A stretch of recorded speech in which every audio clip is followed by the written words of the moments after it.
What's good, YouTube? It's your girl Bofina One, bringing you guys another YouTube video, and today I am doing yet another podcast. You guys can see I'm using Facecam this time, so hopefully that'll make it a little bit more interesting. So there are quite a few topics that I want to discuss and talk about this time. The first one being GameStop discounting games. Now, I had talked about GameStop, maybe it was the last podcast or the one before, and basically had talking about how they felt as if they're an essential company. They were trying to justify why they should be open. They were trying to justify why they shouldn't be closed, etc., etc., etc. And a lot of people were just kind of like, you're not in a sense essential. And even if you were, there's kind of like a way to get around it now, right? Because of the whole, you can now buy games online digitally. So you don't necessarily really need to go into GameStop, which has a lot to do with why, a lot of places that like GameStop, when they used to have those premieres, like the Call of Duties, the Grand Theft Autos, like people would wait in line to get those games. Well, people are not doing that anymore just because they really don't need to, like they used to. You can now pre-order games, have the game already downloaded on your system, and literally once the game releases, like at midnight, boom, you're able to play it. So there's really not a need for you to, I wouldn't say it's not a need for them to be open, but they're not essential, if that makes sense. And so they basically had a huge discount on like a whole bunch of games, systems, all that stuff about a day or two ago, just to try to get people to buy their stuff. And I'm not really sure how well that worked out for them, but I do know that they made a big fuss within the news and just people in general, how they felt about them saying that they are essential. And I get it, the people that work there, now they're out of a job, and I'm not going to wish or say or try to predict what's going to happen, but I do believe that this probably will put GameStop under, just because they already were closing a lot of their stores. They already were struggling, and now that they're closed and they can't make any sort of income, because people would come in for collectibles, to trade, people were still coming in. As much as people like to trash GameStop, their biggest consumer were little kids, right? Because if you're like between the ages of, let's just say like 5 and might be almost till you get to high school, your parents are the ones that are buying video games. So they're not probably putting their cards online unless they're into video games themselves and they know what it's like. 9 times out of 10, the parent is going to go into the store, or, if it's like your birthday or Christmas, the aunt and uncle is going to go into the store and buy that game, through like a place like GameStop, a Target, a Best Buy. So that was kind of, I think, their biggest audience. So now that they're closed, they're missing out on that action. And now maybe people are going to get more hip to buying games online for their kids because, well, you still can go into Walmart and you still can go into Target. So I guess you still can get your games there if you want to buy them, in store. But you guys get what I mean. GameStop is not essential. Sad to say, it's not. However, on the contrary, and I know I've been kind of, blessed or whatever. I recently got my hair done. And my beautician is like, I could say, being mobile. So she's basically driving to people's houses and, whatever, doing hair or whatnot. But are beauty shops and barber shops not considered essential? And think really hard about that before you make a decision or before you answer, right? Because I kind of felt like, I see why people would say they're not essential, because people feel like, oh, well, you could do your hair at home. You could do it by yourself. But not everybody has the skill set to do their own hair. Same thing like people that edit their thumbnails. Some people are really good at creating videos, but they suck at making thumbnails. So I think that to say that beauty shops are not essential is kind of a little far, or barber shops, because the people that are still considered essential, like, grocery store workers, package car drivers, or people that work at UPS, FedEx, like that work in certain corporations like banks or whatever, like they still are going to work. They're still expected to go to work. And if you're still expected to go to work, that means there's still a dress code. There's still a certain type of way you're supposed to look. So to say that I think a beauty shop or a barber shop is not considered essential, I can see why they wanted to close them down, because of the whole, when you're getting your hair done, you're getting your hair cut, like if you're a guy, you're in close proximity to that beautician or barber. So in a sense, you can still contract it that way. So I do understand why that is why that's a concern, as well as typically in a beauty shop, like especially for a barber shop, like beauty shops can be a little different because you can kind of tailor, I think, a little bit better, because typically you make an appointment to get your hair done, where with a barber shop it's not like that. Typically you just go in and it's a whole bunch of people sitting around waiting to get their hair done, because typically it doesn't take men as long to get their hair done as it does women. So I do understand that aspect of why a barber shop compared to a beauty shop is maybe not quite, is a little worse in some ways. But I think to completely just shut them down when there's still a lot of America that is considered an essential worker, it's kind of strange, to just shut them down like that. So I can see both sides, but let me know your guys' thoughts about that. Do you think that beauty shops and barber shops are considered essential, or do you think they're not essential? And let me know why or why not. I'd love to know you guys' opinions about this down below. The next topic that I wanted to kind of discuss is a Milwaukee family starting a gaming lounge. So I saw this, I was just looking up, like news and topics that maybe I wanted to discuss or talk about. And basically it was a Milwaukee family that had a dream of opening a gaming lounge. And, they had put all their eggs into this, and they had invested $160,000, probably even more. And weeks after the coronavirus, shutdown outbreak really started, and it became, a nightmare, because the place was basically going to be a members only gaming club with video games, board games, comic books, and more. And they had the grand opening in January. So, I mean, if you really think about it, we've been on lockdown now. They started the lockdown, like March? Because we're in April now. So it's been almost 2 months. So they were, depending on when they opened in January, they might not have been open barely a month, before all this stuff happened. And it's crazy, because that's the other thing I kind of wanted to discuss or bring up, is that I know there's supposed to be this whole bill that's going on where if you are like a small business, they're trying to give loans out. So they're trying to help small businesses to keep them on their feet and basically keep them going throughout this crisis, so they can continue to pay their employees. Because if you're a business like a beauty salon or barber shop, you're kind of like, it's kind of like commission based. So if you don't have any customers, you're not making any money. And that goes for other businesses too, like restaurant industry, a lot of other places as well. But I'm just using that as a prime example. So I do believe that I don't know, that's just like a really kind of sticky situation. I hope that it ends up actually working out, that a lot of these businesses can actually get the money that they need to try to, hold on. Because the thing is that if they can continue to pay their employees, they can continue to keep their doors open.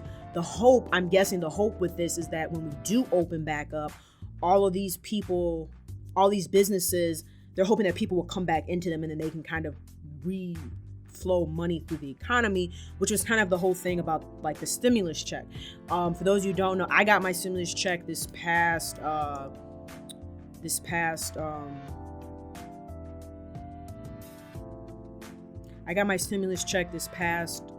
was it? Wednesday. Yeah, Wednesday I got it. A lot of the people did as well. And so the whole point of the stimulus check, in my opinion, was to allow for people to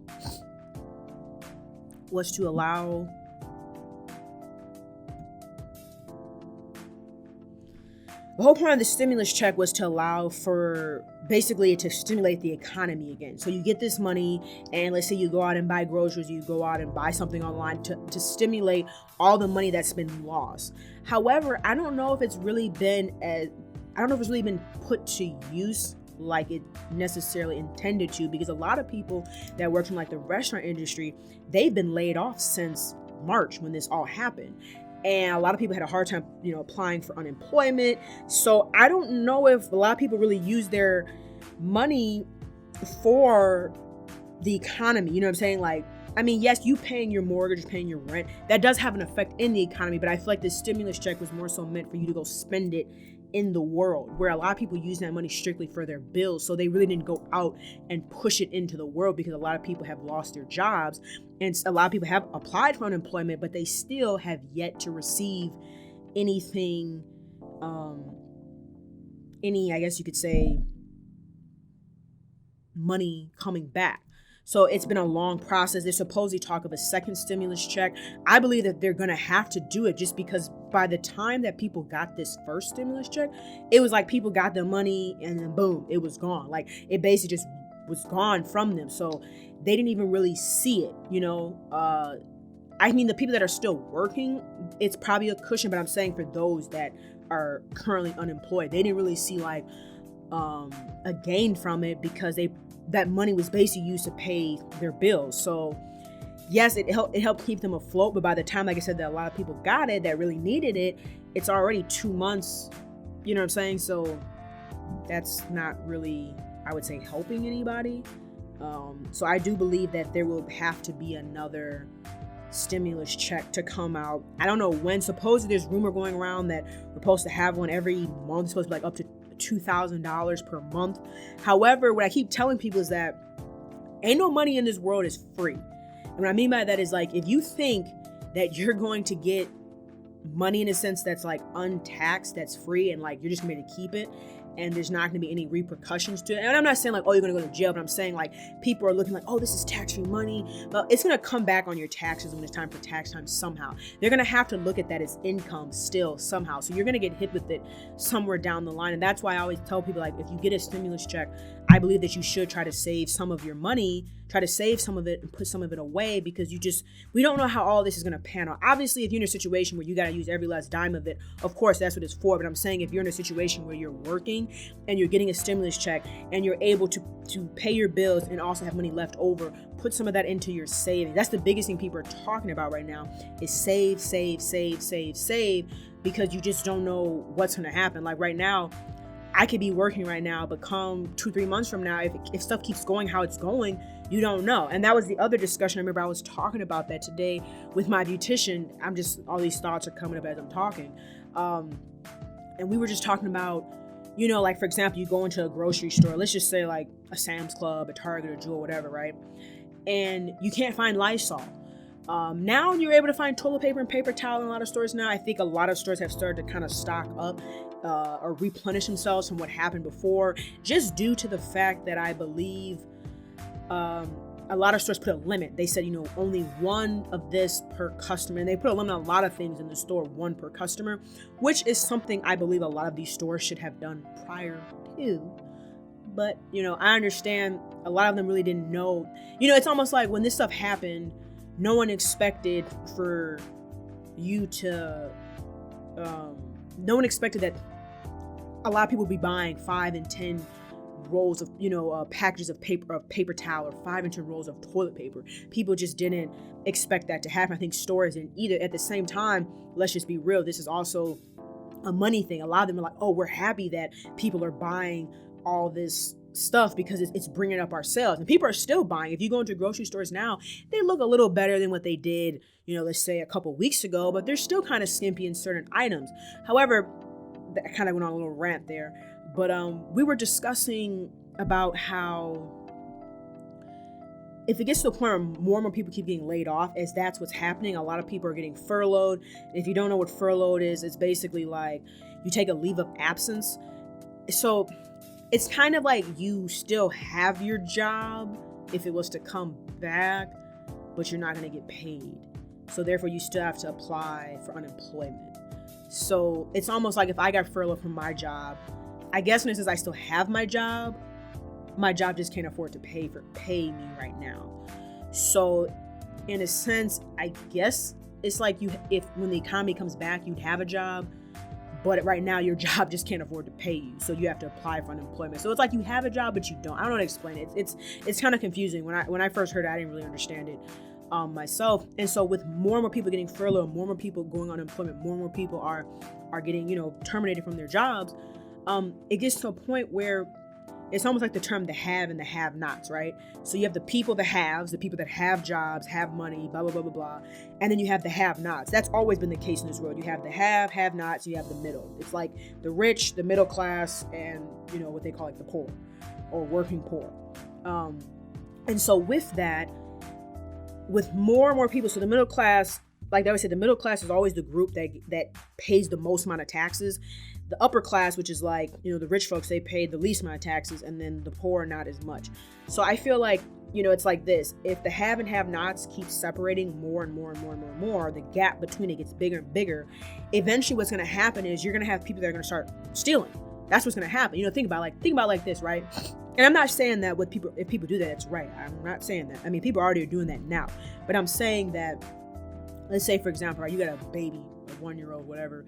You need Pampers, you need baby formula, you need food for yourself, food for the house, whatever. And a lot of and if you don't know this, a lot of meat factories, like just factories in general, are shutting down due to the coronavirus, because people in the company are getting sick.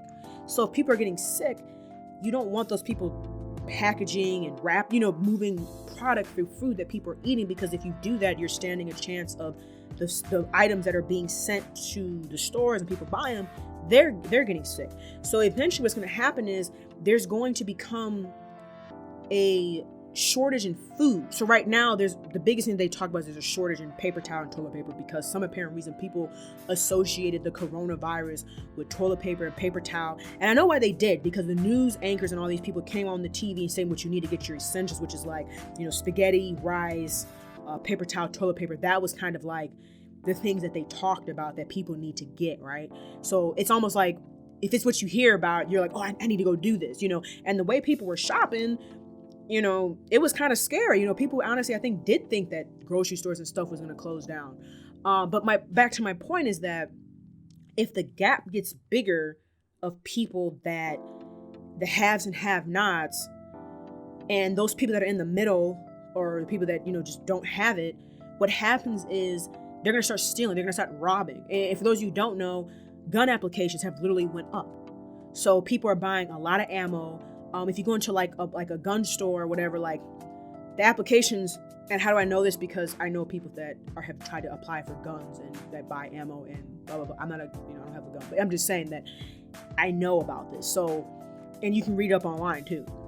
So that's going up, because people know that eventually what's going to happen if the economy doesn't open back up, people eventually are going to start stealing and they're going to start robbing people. Well, stealing and robbing are the same thing, but you know what I'm saying? Like, people, that's what they're going to start doing, because it's going to get to the point where you're going to have less people working in the grocery stores because more people are going to be sick. These places that, where you get your food and stuff, less people are going to be working there because they're going to be sick. So they're not going to be able to produce as much. So, it's like a domino effect. The more people that get infected, because when you get infected, you have to quarantine yourself, whether you're showing bad symptoms or not. You have to quarantine yourself. As of right now, most companies, if you do get the corona, you are off work with paid time for 14 days. So that's 2 weeks. And it could be longer. That's like the average time. So with that being said, the more people you have that are getting sick, dying, or coming out, and even when they come out, they're not really ready to go back to work. If you've seen a lot of people that have recovered, like, yes, I wouldn't say they're in crippling condition, but I also wouldn't say that they're ready to go back to their full-time job necessarily. That could be another month or so, or 2 months before they're really ready to get back to work, if that makes sense. So like I said, it goes back to what I said, like, the bigger the gap is between the have and have-nots, you're going to have people that are going to start stealing and robbing. I mean, people have been doing that in general, but I'm saying it's going to become more, because you're going to have people that, like right now, there's a lot of people that are going through issues with like mental illness and a lot of stuff that are not going to be able to handle this type of pandemic, because it's something that none of us know about or have experienced and what to do, right? So you're going to have people that are going to start acting crazy. People are going to start robbing, stealing. I just think if we don't open up the economy, and I ain't saying to open it up in May or whenever the heck they're talking about, I'm talking about like in the next, like by the end of the year or sooner, especially like around Christmas time, it's really going to get bad. I think it's really going to get to the point where it's just going to spread so much that you're not going to have a lot of people working. And that's just the reality of it. So yeah, that's kind of my little podcast for today. If you guys like to hear me talk about any other topics, feel free to comment them down below. Like I said, I'm usually open to topics, or questions that you guys may have that you want me to answer. It definitely helps give me topics, but also keep the podcast interesting. I think it also helps keep it interesting for you guys, because you feel as if you're a part of it because your question was answered in it. If you guys want me to keep using Facecam, Let me know. I'll keep using Facecam. I do know that a lot of time when you use Facecam, people feel a bit more connected to you than when you don't use Facecam. So let me know. What are you guys' thoughts about it? If you enjoyed the video, be sure to give it a thumbs up. And don't forget to hit that sub button, comment, share, all that good stuff. And hope you guys have a good rest of your day. And I'll chat with you later. Peace, Fan Army.